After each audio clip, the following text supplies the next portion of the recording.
coming. Thank you all for coming. I would like to open this panel discussion on diversity in tech. My name's Catalina Luger. I work as a solution architect at Sitecore. And I am really glad that so many people joined here today. And maybe every one of you could quickly introduce themselves. Maybe start with Alison. Hi everybody, I'm Alison Sainsbury. I'm the Senior Director of Digital Experience at Sitecore. So I run the team that looks after Sitecore.com. Anything you don't like about the website, definitely tell me. Okay. I'm Dua. I'm working as a senior Sitecore consultant with a partner in Australia. They call Switch, and I also MVP for the 5th time. Thank you for having me. Okay. Oh, you have already, right? Yeah, my name is Sebastian. I work as a solution architect at Sitecore, also within the professional services team. I think that's already it. Yeah. Hi, everybody. I'm Jackie. I work as a senior digital strategist. I completely forgot my job title there for a second. It's been a long 2 days. I'm like, I don't know. I do cool stuff. I build stuff. It's fantastic. With Sitecore. So actually, Alison is my manager. So if you could all tell her how great I am, I would really appreciate it. Hi, I'm Daniela. I'm a senior sales engineer in Sitecore based in London. I'm a rejoiner in Sitecore. This is my 2nd time I joined Sitecore. Good to be here. Okay, then thank you all for coming. And I would dive into it because we only have like 45 minutes to go. So the first question would be, so why is diversity so important? Who wants to go first on that one? I will. Okay. Take the mic, why is diversity? please. I mean, Alison, take the mic. Oh, that's right, the mic. Okay, I won't sing. There's a lot of reasons why diversity is so important. There is any number of studies that show that diverse voices give you a better outcome, a better return on investment, a better customer and digital experience, etc. Those are all very good reasons, broadening people's horizons, etc. Diversity is also important because it just is. You actually shouldn't need a business reason for it. It's important because it just is. It's fair. It's natural justice. It's equality. People should have the ability to do all kinds of different jobs, regardless of what their background is, regardless of their religion, their gender, their sexuality, their neurological status, etc. People should have that. So, yeah, diversity is important because it's good for business, absolutely, but also because it is just important for us as humans. That's me in here. Thank you. I totally agree with Alison. So if you look to the nature, you will see the diversity in everything around you.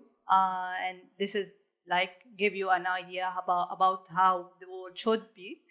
And working from different perspective that give you a lot of a different opinion. And this is what actually improve all the products, all the things that we think about all the environment and how it will be improved. And that's something the diversity give you different point of view. So usually if you have a look to how women think and men think, it's different way to thinking based on gender differences. But although of that, this give you the whole picture. So that's very important. Maybe just to add on that, I think to drive attention to that topic, I fully agree. It should just be, right? It's just natural, but obviously it isn't. I mean, we see it in many situations. And I just wonder why, let's talk it from a developer point of view, why the attribute or the property of gender or religion matters to people, right? So it shouldn't. Nothing to do with the job at the end. Just so to add to everything that was said so far, humans are diverse. 50% of the global people are women, right? I think the problem is with misrepresentation. Diversity is everywhere. That's what it is. But I believe we need to have like more representation in more fields. And yeah, I think that's the only thing I want to add to this. The misrepresentation is the problem, not the diversity.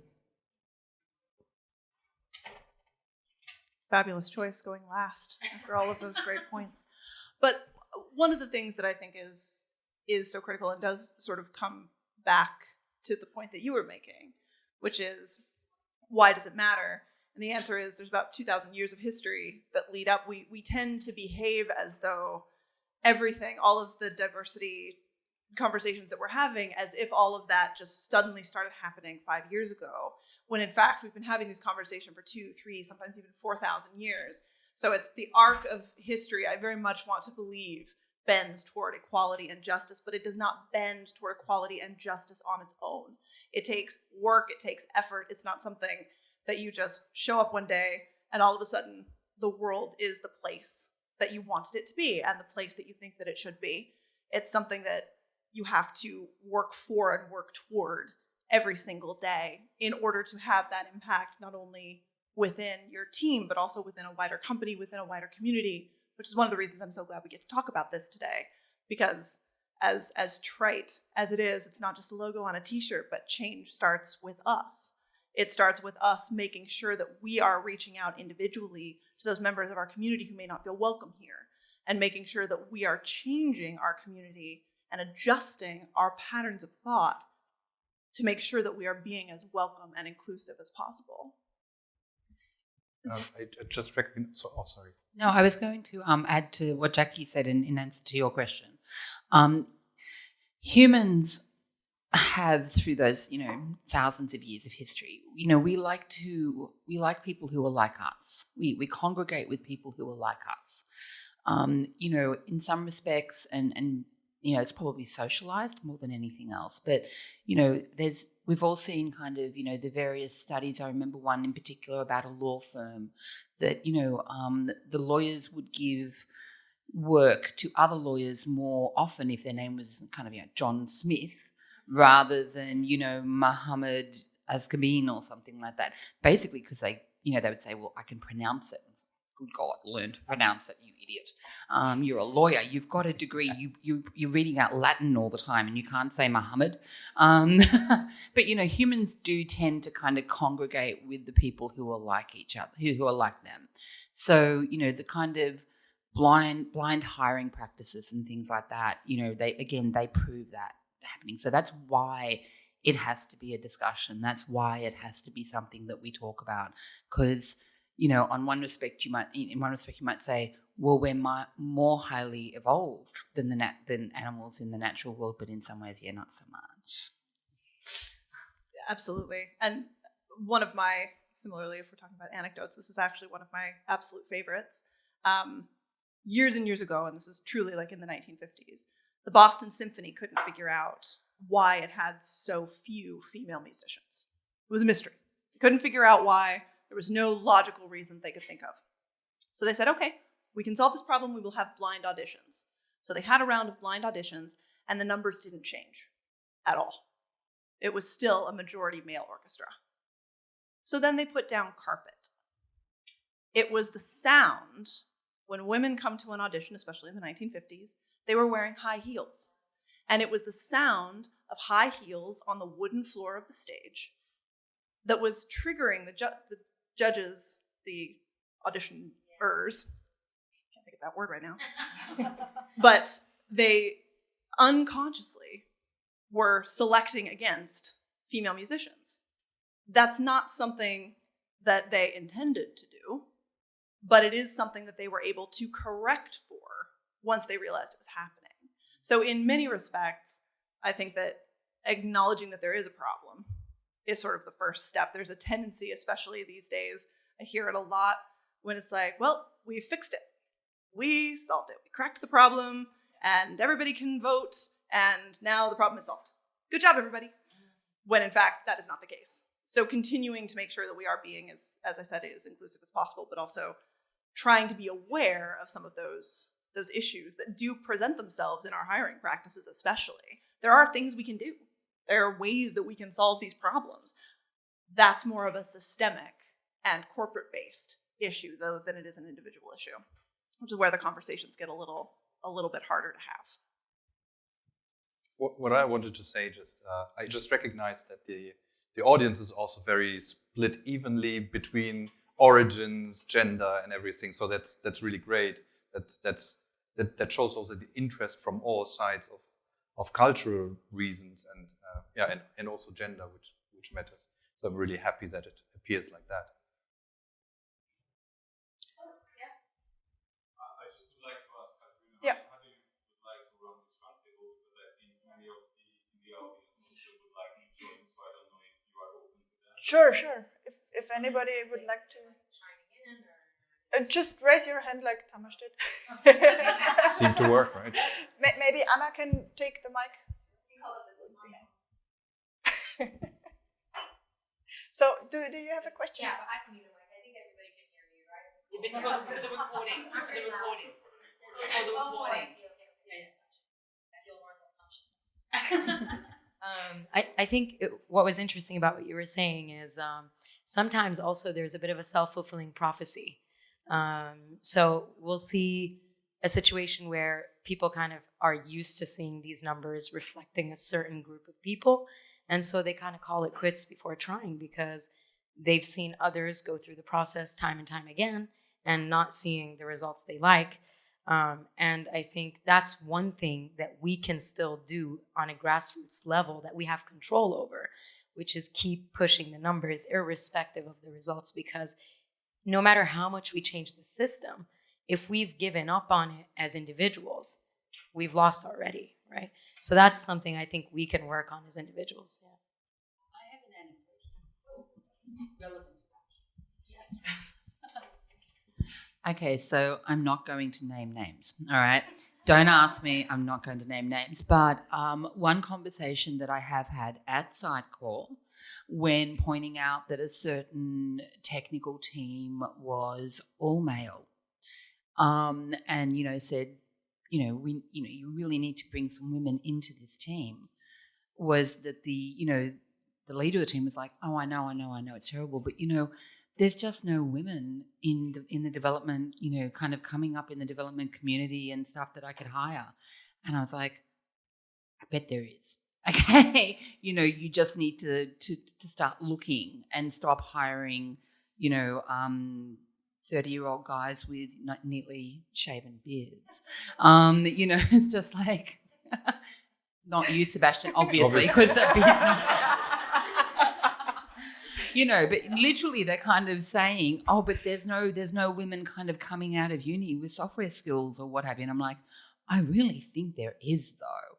But, they don't go looking. They just don't go looking. So, they need to kind of maybe look a little bit outside the normal pathways.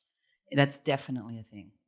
What I figured out when hiring, as you name it, I see definitely a difference from where we find women in tech. So I see more, for example, in India, there's a lot of people doing that, or a lot of women doing that, whereas from Germany, I don't see so many. So there it applies like that. So in addition to being open to women, which should be a natural thing, right? You also have to be open to different cultures at the same time. And I can just speak for Germany, but Germany is really close to, they all want to have German speakers, and just big international companies don't care about language as long as everyone can talk. So I think there's really a difference. And I wonder how some countries do it better than we do, for example. Yeah. I agree with you. I was working with a company that all the leadership was women. So it was a surprise for our partner in US and UK that most of the developers was actually ladies. So I agree with you. Some countries is more open to have more ladies in the tech path, and especially And I noticed that something when you enter the tech path, especially if you plan to like spend 10 years, the first impression that, okay, you will give up at the first or the second year of your career path and you will not continue, because continue in tech path need a lot of effort, a lot of researches.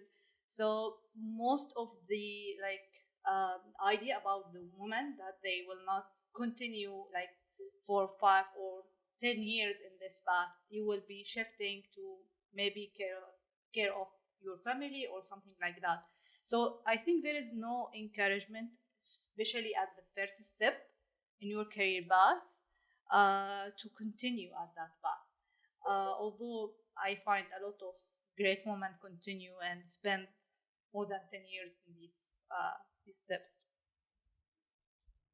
I was just wondering, do you think that there is a kind of a role in places, especially countries where maybe the imbalance is greater, that you need to make more efforts to kind of reach out to kids in schools and stuff, make it obvious about the diversity of different roles that you can do within the industry? It's not just geeks sitting in a corner coding, and all of these sorts of things, to make it kind of feel a bit more mainstream to women in particular, sort of girls in particular, as they're coming up to sort of try and address that potentially imbalance of candidates that are available? Absolutely. I'm going to jump in the Wayback Machine for a minute. Back when I was at Hedgehog, back when Hedgehog was a thing, I used to go to career fairs, and we would meet a lot of very excited, very qualified, students who were just coming out of college and really were wonderfully qualified, except they weren't Sitecore qualified, because Sitecore is this much of the tech stream. As much as I love Sitecore, it's a very narrow specialization. And so that is, I think it in some ways goes back a little bit to corporate culture, because if what every company is looking for is someone who on day one can be a billable resource, you're overlooking a lot of people who with 6 weeks of training could be a billable resource, also could continue to upskill, is going to bring something really valuable, probably in terms of a more diverse background, into your company, just by being willing to say, yeah, we're very willing to train someone. You don't have to be, ready to start client work on day one. I think we lose a lot of valuable people sometimes to we just need somebody we can put on a project. It's like, I don't know if you knew this, but there aren't that many Sitecore developers in the world. Like, everybody has to start somewhere. But I would also agree to the part that you mentioned. So again, speaking for Germany, when I saw in my apprenticeship or in the university, there were out of the 30 people in there getting into this path, it were 29 male and 1 female person. So already there we have that. So I would totally see that, yeah, it has to be broad. I mean, you can't change the interest of people, right? If they don't want to go there, it's all fine, but they should see it as an opportunity that is available. Let's quickly. I just wanted to touch on the cultural aspect of how we raise our girls. So I'm from Romania, Southeast Europe. In my university, computer science, we were almost half-half. And until I started working abroad outside Romania, I didn't really realize that there is a problem with diversity in tech. I probably knew because I was reading about it, but personally I never felt it. And then as soon as I left Romania to work abroad, especially like Western countries, that completely changed. But I go back to my education, and I not blame it, but I'm grateful for that. My parents, both engineers. Me and my sister were 2 sisters, both work in IT, software engineers. And many of my friends back in Romania are very great software engineers. And they are still in Romania, many of them. And I think that the difference was how probably the environment was for me, how my parents behaved with me. I was never discouraged I loved math, right? And I never once even heard that I shouldn't really do that. Even on the contrary, it's like, oh, if you want that, if you like that, just go ahead. As a mother engineer as well, that was quite cool, right? So I think it starts definitely from there. And why in Western countries that's not the case. Maybe that's another kind of conversation. Maybe it goes historically, Romania was a communist country. Women had to, it was illegal not to work, of course. And even in my mom's time, it's like she had half colleagues, engineers, right? And that propagated to their children, to their girls. So, yeah. And I think we need to start from there and address how we raise our children as well. And then, of course, the bias that we have and how we treat women and how we talk with little girls, actually, even before they start taking this path, math, science, everything. Yeah, if I may add from my experience trying to hire like almost 10 engineers, and what I wanted to do with my team was actually I have to have a balance of male, female, and then the different culture. Malaysia, we have different cultural backgrounds, so I need that, to support our system. But the challenge that I have was actually, even though I tried to reach out to those youngsters, fresh grad, I would rather hire fresh grad for this position because that's why we can train, as what Jackie was saying. But then the problems I had was actually when they asked me, how am I going to be treated in your organization? So for example, I'm Chinese. What if I want to take leave during my big holiday? Would you be able to give me that, knowing that your team, majority, 70% of it, is Chinese, for example? I'm just giving an example. I'm not saying anything.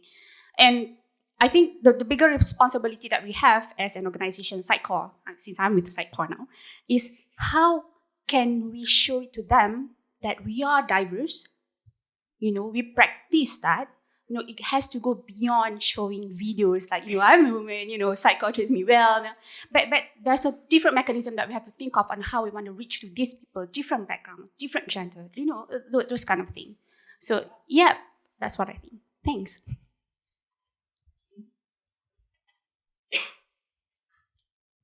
I think I'd like to add to that we get caught up in hiring, as Jackie was saying, and we want to hire the person who's ready to go right now, right? But we also want to hire right now. And there's not... So a lot of the experience that I've had is that you have to be intentional about reaching out, right? So I'm hiring in the US. I'm hiring in California. The population that I'm interviewing does not accurately represent the US, does not actually represent the diversity where I am. And I've gone as far as to actively speak with our recruiting team and say, I don't want you to bring me candidates if you cannot bring me a diverse candidate pool. I want you to bring me people that I do need to think about how we're going to make sure that we're making space, right? Because that's my job. It is my job as the hiring manager to make sure that I'm helping to make this environment that I have any control in, right, be an example of what we want to move forward. And sometimes that takes time. Sorry. Jackie, you wanted to say something? I was saying snap. Okay.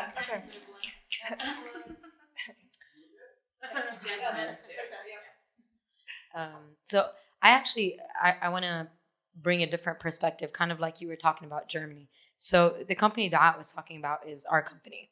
And it's very much celebrated in the West that we have very much a female-heavy leadership team, which was not curated in any way, truly.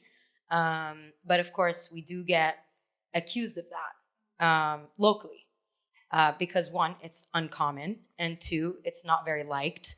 And three, if the CEO is a female, they assume I'm doing this on purpose to prove a point, which I'm not. That said, we do have a different kind of challenge. And I wonder if anybody else is facing it and what you guys do about it. So one thing you mentioned was talking about how different countries actually have sometimes better gender representation. And obviously diversity is not just gender. It's way more layered than that. And that's where we have a challenge, for example. Based out of Jordan, a lot of the time, you mentioned India, you mentioned Jordan. These are economically not the strongest countries. And so a lot of diversity is birthed out of need, which is the best kind because it's not questionable. It becomes very kind of long-term and normalized out of need because, your husband is saying, I need you to be a breadwinner too. So you have vote of confidence from everyone. That said, we don't see as much challenge because it's no longer sustainable in a country like Jordan to live on one breadwinner. So everybody's encouraging their wives and their sisters and whatnot, get out there, we need you to work. It's whatever, if your job is paying you better, I'll stick around and take care of the kids. There's a lot more support around that. But where we find it challenging is going beyond the gender. So it's a very uniform community in terms of religion, in terms of sexual orientation, in terms of ethnicity, skin color, right? It's all these things are a thing.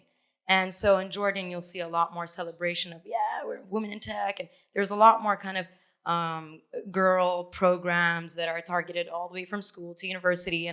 And there's support all the way from the royal family to the lowest of the low in terms of socioeconomic levels, right? But then when we say, all right, we want more Christian representation, we want gay people on our team, we want this or that, that's a completely different conversation. And society is not ready for that one. So I wonder if anyone else has similar challenges where they've overcome what I would say the basic. It's the one that shouldn't even be a topic of discussion. And then how we deal with the deeper, more challenging layers, I think. Of course. Please. I'd love to hear that. So this is not my story, but my best friend's story. So she was, she still is, in fact, head of HR across APJ for a very, very large company. And specifically at this time, she was running their offices in Bangalore. Oh my God, why can't I say that? Bangalore. And, you know, we're talking 5,000 odd people in Bangalore in this office. And it's a bit of an amusing story, actually. You know, being a global company, they had an LGBTIQ plus program.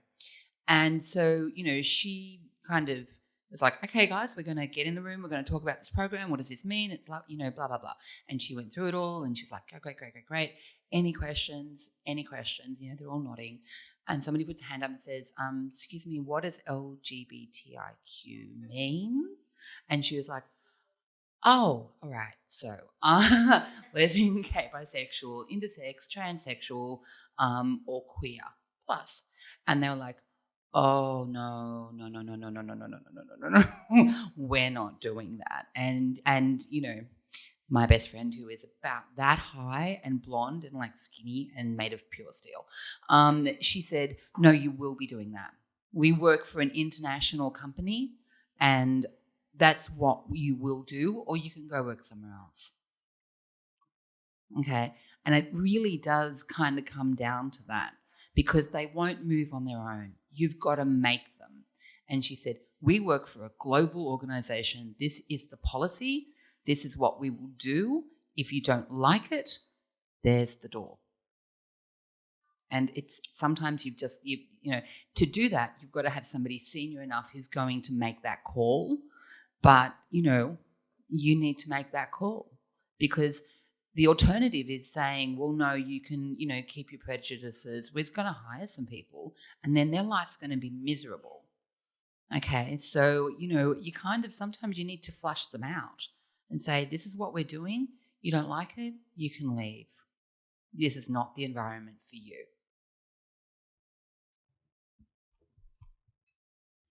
So, somebody else? I know, I should have dropped it, right? So, what can we do to be more inclusive, looking at the Sitecore community?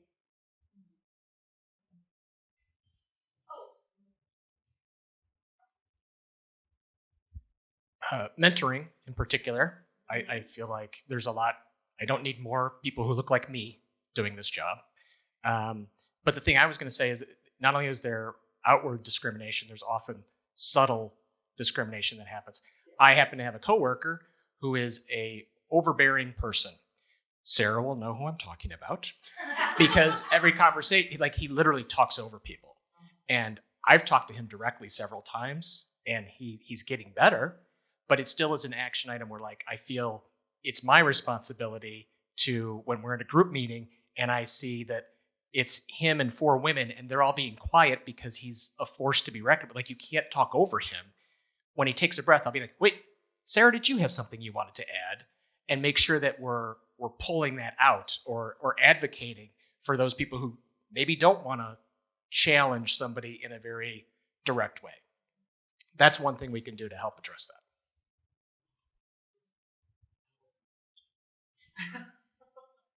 You want to add something? Oh, no, I was just saying, I have no shame. I'll just say, I wasn't finished. Confident enough to do that. Totally, Or yeah. If you do that, oh, well, she's just a bitch. Oh, yeah, that's fine. I wear that label with pride occasionally, so that's fine.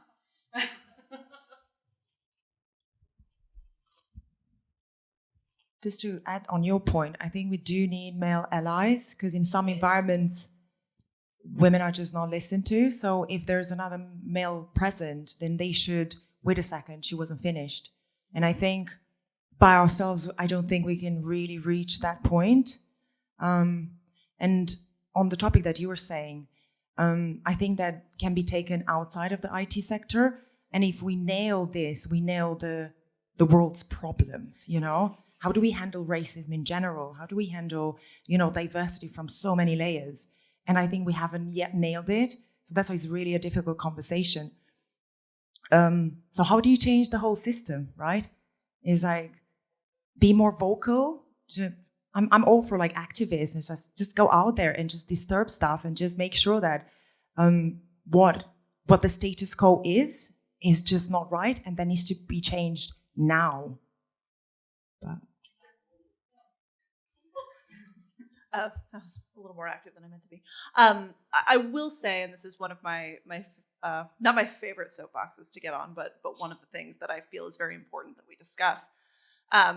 Being an ally is a lot of work. Being an ally is something, and you're doing great. You're doing amazing. But keep it up. But you do get actual cookies. I mean, I've spent a lot of time, and I spend a lot of time, especially in some of the places that I've lived. And someone will say, "Oh, well, I'm an ally." It's like, that is not just something that you get to say. Yeah. It is something like, first of all, you don't get to decide that. Yeah.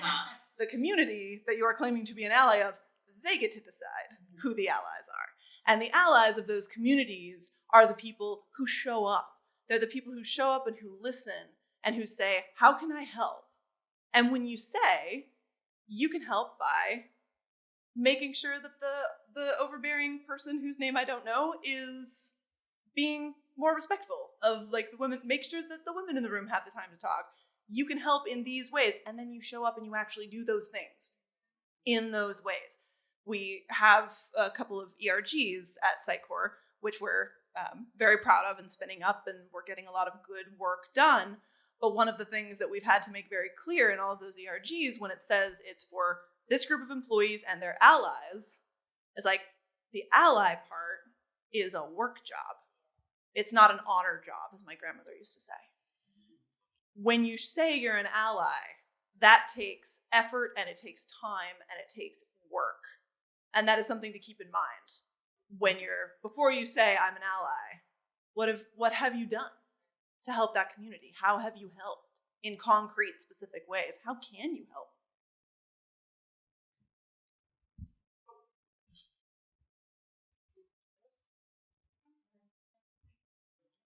I think I would add to that it is active work to be an ally.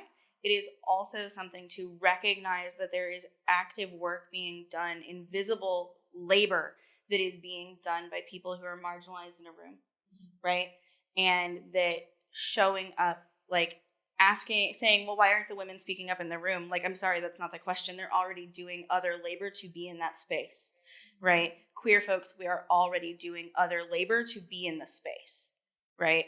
I shouldn't have to remind you my pronouns all of the time, right? They are available to you in my email signature. Please read a freaking email signature twice, right? And like that's the flippant way to say, like, this is a conversation that we're continually having. I'm continually providing this labor to you, right? Pick it up. Please take the shovel out of my hand as we dig ourselves out of this. I was just going to say that I think another thing as well about companies is the metrics that we use and the KPIs, because I think they drive a lot of behavior. And like, it's just like the example you were giving earlier about the carpet and like hearing the clicking. When the whole system has been designed by somebody else, that often comes through in the metrics. And one example from a previous company that I worked at was for managers, okay, they weren't measuring retention. They were just measuring sales, okay? So potentially, and I don't know, maybe women are better at retention, but it's literally not one of the factors that was being measured in terms of how they were performing.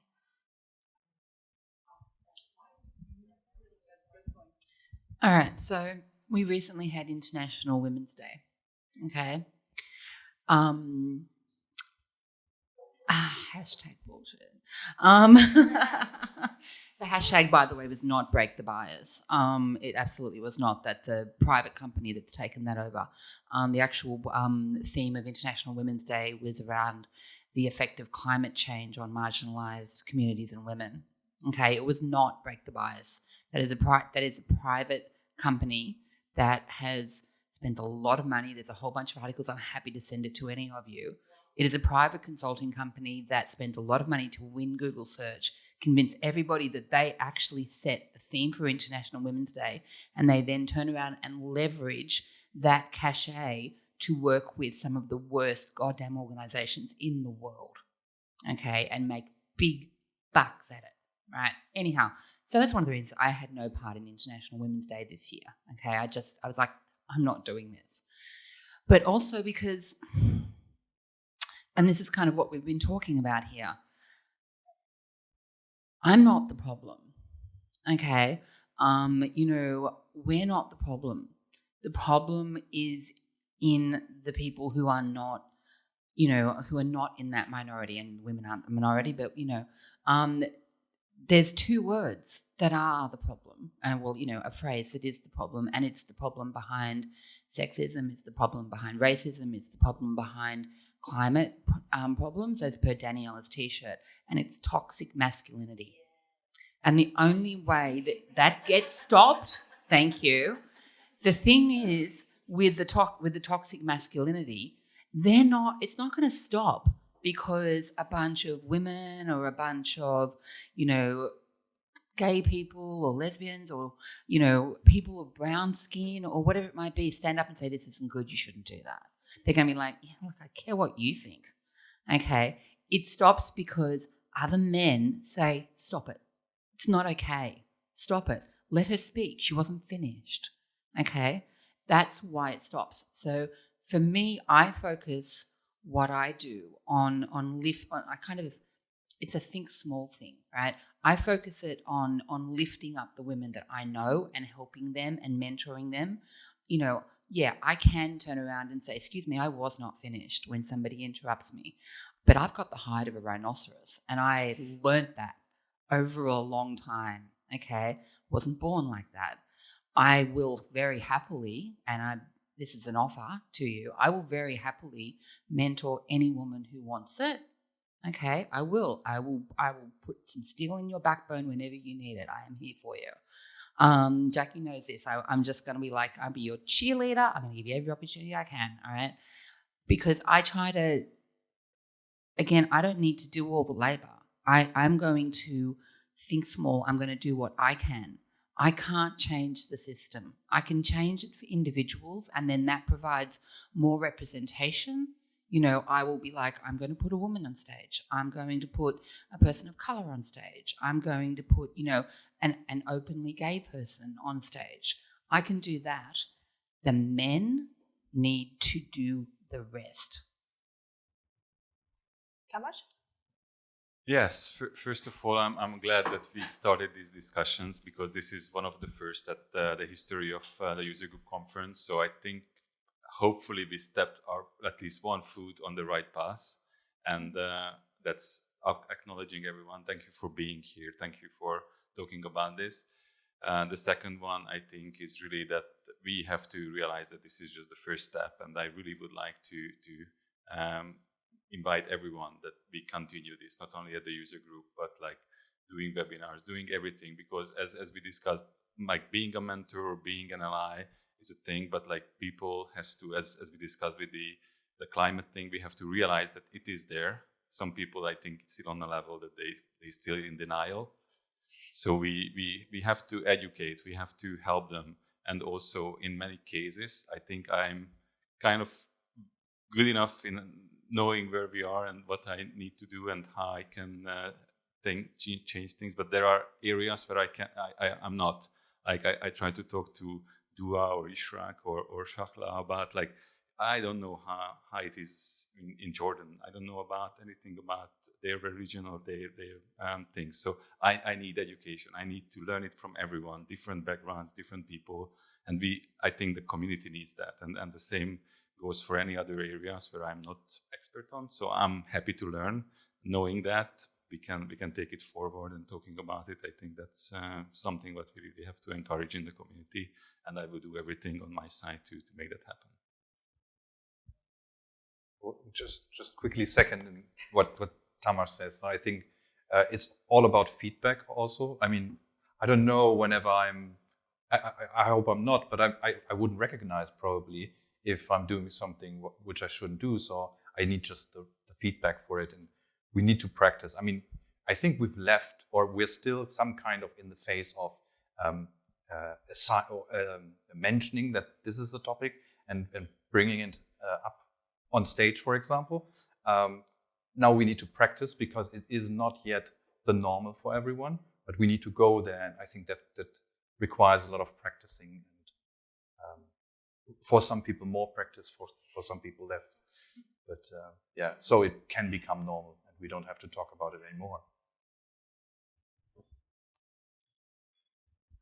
Yeah, so I just want to mention that, as a woman who is Middle Eastern, I'm Palestinian, I'm Muslim, and, I feel really happy and refreshed coming to this event and seeing people, who have similar backgrounds as I do, because I feel like often you don't find that in tech. You don't find, women from the Middle East. You don't find women who wear the hijab, so I really appreciate that, and I just really hope that that continues to grow. And especially at Sitecore, I've noticed a tremendous amount of growth and diversity, and I really hope that continues because it's amazing,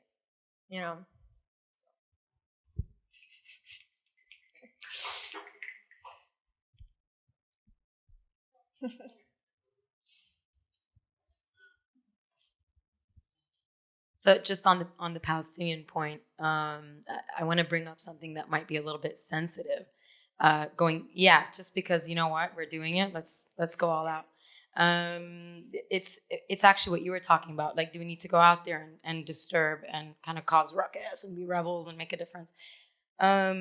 So one interesting thing that happened recently in terms of changing what's allowed in business and what's not. Is the Ukraine situation, right? The rules really changed after this event. So there was always kind of a mute order on politics, completely. Businesses were too afraid to piss off some client somewhere, and was just always safer to not engage because we might piss off somebody important or an investor or a customer or an employee or whatever. So we'd rather do nothing than piss off someone. Interestingly enough, we had a very different reaction in the Middle East to this, right? And I'm sure with the group of people that are here and everything I've been hearing, this is not going to be news to anyone. Of course, there was a lot of support for anybody who's going through conflict. If there's one region that's very familiar with conflict, it's the Middle East. So we were very happy to see that everybody was stepping up to support and paying money and starting funds and, making statements. This was huge, making statements. Our own kind of group owner put out an email about how we're going to put profits aside for our team in Ukraine to rebuild their homes, etc. Sitecore took a stance. Obviously, they had a huge hit as a business, but also it was the right thing to do. It was both very refreshing, but also slightly upsetting in the region. Okay, I'm glad nobody's shocked. Yeah. That's relief. Okay. Yeah. So obviously, not too long before then, we had a huge fiasco happen in Jerusalem. Sheikh Jarrah, for any of you who's following the news. And it was a big deal. I mean, it was the first time in history where we saw major commercial celebrities take the bullet on their career and make a stance that was really tough. And some people, I mean, it was famous, like Rihanna posted something and then 10 minutes later she brought it down because her PR manager was like, what are you doing? Are you nuts? You're going to lose your job. And others stuck through. And this was a huge deal. We were still not allowed to talk about it as a business, right? Our investors didn't say anything. Obviously, Sitecore didn't say anything. Other companies in the world didn't say anything. And it was treated very differently. What was even more upsetting was, as people on the ground were super happy to see what's going on in Ukraine, not because they're just angels, because they're saying, it might be our turn next. They might turn around and help us next time we have something. We can refer to Ukraine as an example, right? It was very upsetting to see videos that came out in the media and writing that was super focused on, these are not Middle Easterners. These are white, European. We are not some third world country, guys. Verbatim quoted, we are white, blonde, and color-eyed, right? There were a lot of articles that came out that were focusing on these people. They watch Netflix. They're like us. They order Ubers. Mind you, we do all this at home too. Right? I'm like, if that's the case, we're definitely getting support next year. But yeah, so I'm kind of, in a way, I'm like, okay, great. As a leader of a business myself, I've always wanted to take a stance on something that was a direct pain for me and my family as a Palestinian from Jerusalem, right? Who could never go home. But I was always asked, like, Shahla, you're already pushing it with the female agenda. Like, let's one move at a time. We can only care about one thing. Yeah. Famously, we can only care about one thing. Yeah. We just focus the PR campaign, the messaging. But then now I'm thinking, okay, you guys just opened a can of worms that's going to be great for us. Next time something happens, I'm going all out.